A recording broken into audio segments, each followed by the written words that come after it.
Assalamualaikum warahmatullahi wabarakatuh. Alhamdulillah wassalatu wassalamu ala Rasulillah wa ala alihi wa ashabihi wa man walah. Amma ba'd.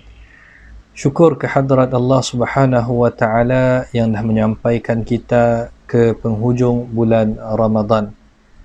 Jadi saya nak ambil kesempatan di penghujung bulan Ramadan tu nak berkongsi beberapa nasihat mudah-mudahan bermanfaat, terutamanya untuk diri saya sendiri dan tuan-tuan dan puan-puan rahimakumullah yang mendengar sekalian. Yang pertama sekali adalah berkenaan dengan nikmat. Bila mana kita semua mengaku bahawasanya Islam adalah nikmat, iman adalah nikmat, peluang melaksanakan ketaatan kepada Allah itu adalah nikmat. Dan pastinya Ramadan yang Allah Subhanahu wa taala sempatkan kita, beri peluang kepada kita, sihatkan kita di sepanjang bulan tu, merupakan satu nikmat yang sangat-sangat besar. Maka bila kita dah namakannya sebagai nikmat, wajiblah untuk kita bersyukur kepada Allah Subhanahu wa taala atas pemberian nikmat yang sangat agung ini. Jadi kita bersyukur kehadrat Allah Subhanahu wa taala disebabkan kita mahu Allah Subhanahu wa taala nambah lagi nikmat kepada kita. Sebab ialah janji Allah Subhanahu wa taala bila mana Allah berfirman, la in syakartum la azidannakum wa la in kafartum inna azabi lasyadid. Sekiranya kamu bersyukur, maka aku akan tambah, kata Allah. Dan sekiranya kamu kufur, inna azabi, sesungguhnya azab aku adalah azab yang pedih. Jadi sebagai seorang yang beriman, wajiblah kita bersyukur di atas nikmat-nikmat yang dah kita terima. Dan syukur tu tuan-tuan dan puan-puan rahimakumullah direalisasikan dengan keseluruhan diri kita. Syukur mesti lahir daripada hati, syukur mesti diucapkan dengan lisan, dan syukur mesti diterjemahkan dengan anggota tubuh badan kita. Jadi syukur melalui hati merupakan kita mengiktiraf bahawasanya nikmat tu datang daripada Allah Subhanahu wa taala. Kita dapat sampai ke bulan Ramadan tidak lain dan tidak bukan kerana kehendak Allah. Kita ada kekuatan untuk melaksanakan ketaatan pada bulan Ramadan merupakan kekuatan yang dikurniakan oleh Allah. Kita ada hati dan perasaan untuk khusyuk beribadah sepanjang bulan Ramadan, semuanya adalah taufik ataupun hidayah, petunjuk daripada Allah Subhanahu wa taala. Maka kita iktiraf bahawasanya semua yang adalah nikmat yang datangnya daripada Allah Subhanahu wa taala. Dan bila disebutkan tentang syukur melalui lisan, kita gunakan lisan kita untuk memuji Allah di atas nikmat ini. Kita selalu sebut alhamdulillah, kita puji, dan itulah yang selayaknya bagi Allah Subhanahu wa taala, iaitu pujian yang menyeluruh. Dan syukur melalui tubuh badan, syukur dengan tubuh badan zawahir yang Allah Subhanahu wa taala kurniakan kepada kita adalah kita menggunakan nikmat tersebut ke jalan Allah Subhanahu wa taala. Allah beri kita sihat supaya kita lebih taat kepada Allah. Allah beri kita harta supaya kita gunakannya ke jalan Allah Subhanahu wa taala, ke jalan kebaikan, bukanlah ke jalan keburukan. Jadi semua nikmat-nikmat yang kita perolehi hendaklah kita syukuri. Jadi bila kita sebutkan bahawasanya nikmat peluang melaksanakan ketaatan kepada Allah Subhanahu wa taala adalah salah satu nikmat yang besar, maka kita syukurinya dengan hati kita, dengan lidah, dan juga dengan perbuatan kita. Maka kita perbanyakkan lagi ibadah, kita istiqamah atau konsisten dalam melakukan ibadah, ia adalah antara tanda-tanda kita seorang hamba yang bersyukur.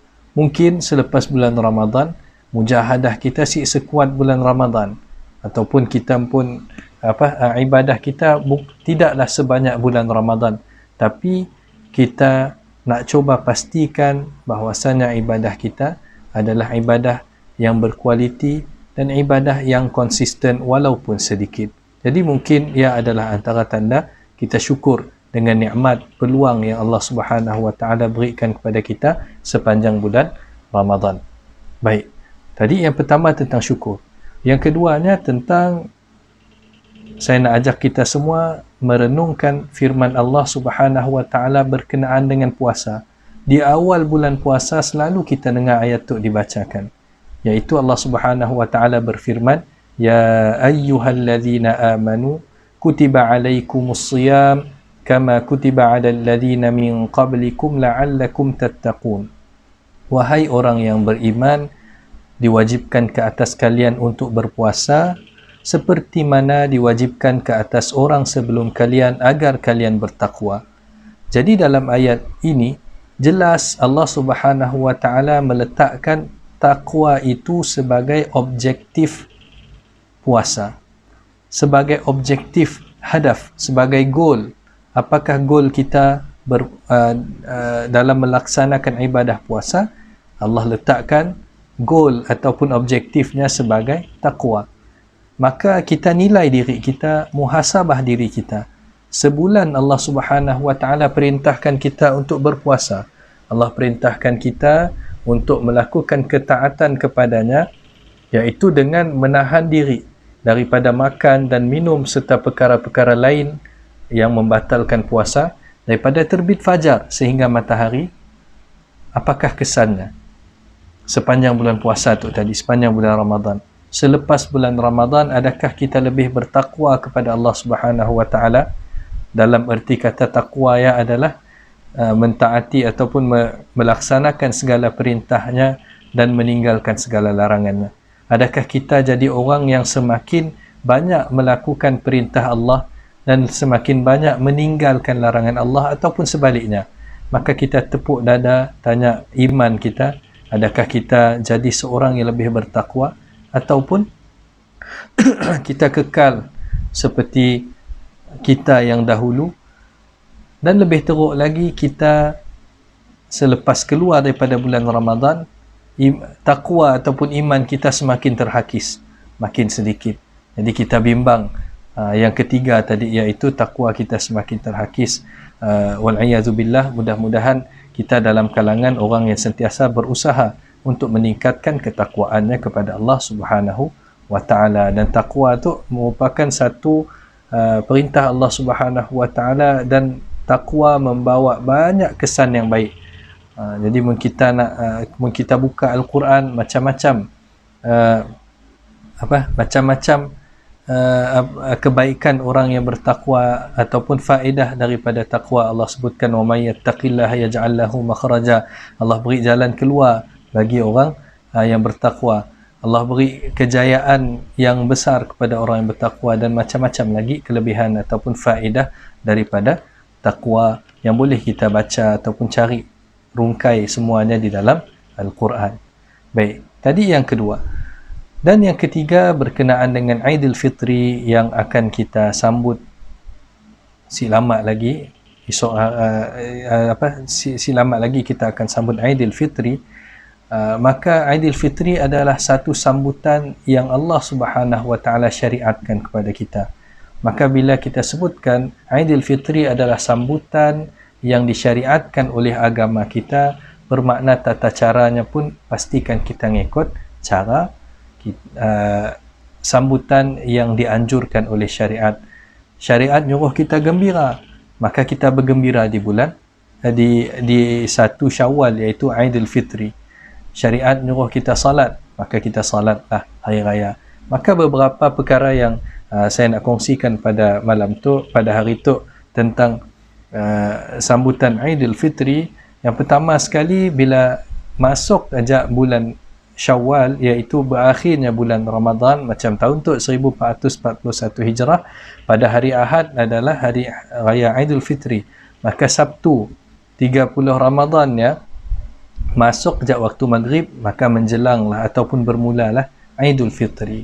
Jadi bila kita dah tahu Aidilfitri dah bermula pada waktu ya, kita sambut Aidilfitri tersebut dengan takbir, iaitu kita melaungkan takbir raya yang biasa kita dengar, Allahu Akbar, Allahu Akbar, Allahu Akbar, La ilaha illallah, Wallahu Akbar, Allahu Akbar, Walillahil hamd. Ialah apa yang diajar oleh Nabi SAW. Bahkan Allah Subhanahu wa taala sebutkan di penghujung ayat berkaitan dengan puasa, Allah katakan walitukmilul iddata walitukabbirullaha ala ma hadakum wa la'allakum tashkurun. Litukmilul iddah, untuk kamu sempurnakan bilangan harinya, iaitu bilangan hari berpuasa. Walitukabbirullaha ala ma hadakum, dan bertakbirlah, lafazkanlah takbir, sebutkan Allahu Akbar, ala ma hadakum, disebabkan apa yang telah Allah berikan petunjuk kepadamu. Jadi sebab apa kita dapat mentaati Allah? Sebab Allahu Akbar, Allah yang maha besar. Jadi kita zahirkan di mulut kita ucapan Allahu Akbar tadi, takbir, membesarkan Allah, dan jangan lupa juga dengan hati kita sentiasa menganggap kebesaran Allah itu adalah satu keagungan dan kehebatan Allah, yang mana kita harus sedar bahawasanya kita adalah makhluk yang kalau bukan disebabkan ataupun dengan kekuatan dan kebesaran Allah, kita ada apa-apa. Baik, ya tadi berkaitan dengan takbir, walitukmilul iddah walitukabbirullaha ala ma hadakum wa la'allakum tashkurun, dan agar kalian bersyukur. Jadi selesainya Ramadan tadi pun Allah ingatkan lagi agar kalian bersyukur dengan takbir, ya, kita syukurlah kehadrat Allah Subhanahu wa taala yang dah memberi kepada kita petunjuk sepanjang bulan Ramadan untuk melakukan kebaikan. Baik, kemudiannya selepas kita memperbanyakkan takbir, dan waktu takbir adalah daripada kita tahu masuk bulan Syawal tadi sehinggalah sebelum kita mula salat raya, dan takbirnya bersifat mutlak, bila-bila masa, bukan nunggu selepas salat aja. Jadi boleh takbir bila-bila masa. Mungkin sambil mula persiapan raya, malam ya ada orang masak kah, malam raya ada orang mula kuih dan macam-macam lagi, ngemas rumah, sambil ya bolehlah dizahirkan lafaz takbir tersebut, Allahu Akbar, Allahu Akbar, Allahu Akbar, la ilaha illallah wallahu akbar, Allahu Akbar walillahil hamd. Maka zahirkan ucapan takbir tersebut sepanjang waktu yang saya sebutkan tadi, iaitu selepas kita tahu dah bermulanya bulan Syawal sehinggalah sebelum mula salat Aidul Fitri. Jadi kemudiannya di pagi raya kita disunatkan untuk melakukan ataupun melaksanakan salat sunat Aidul Fitri. Dan salat sunat Aidul Fitri kita boleh mula tunaikannya pada waktu duha. Masuknya waktu duha dah boleh mula salat. Macam untuk hari raya kita, kebanyakan kita akan salat di rumah. Maksudnya semua kita, melainkan sidak yang dibenarkan untuk salat di surau atau masjid, kita semua akan salat di rumah.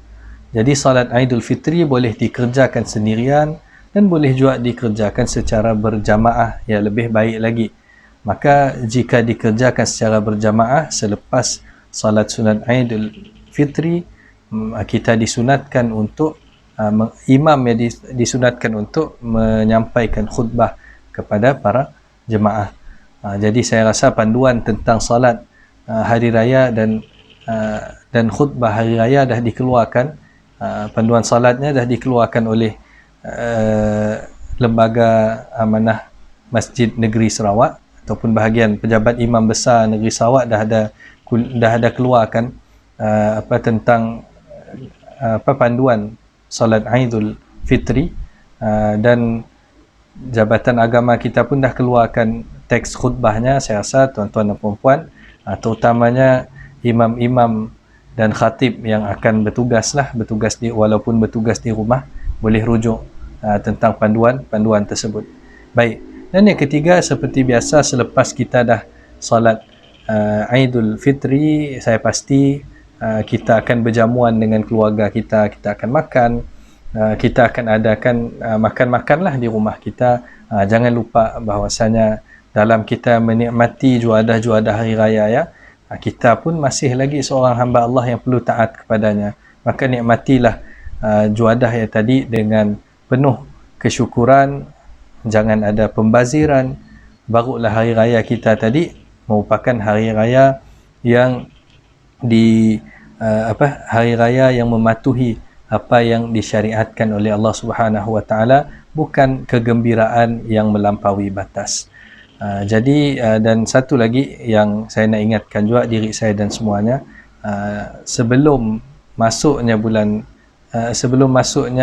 Aidilfitri ataupun 1 Syawal tu, jangan lupa untuk melangsaikan ataupun menyelesaikan zakat fitrah.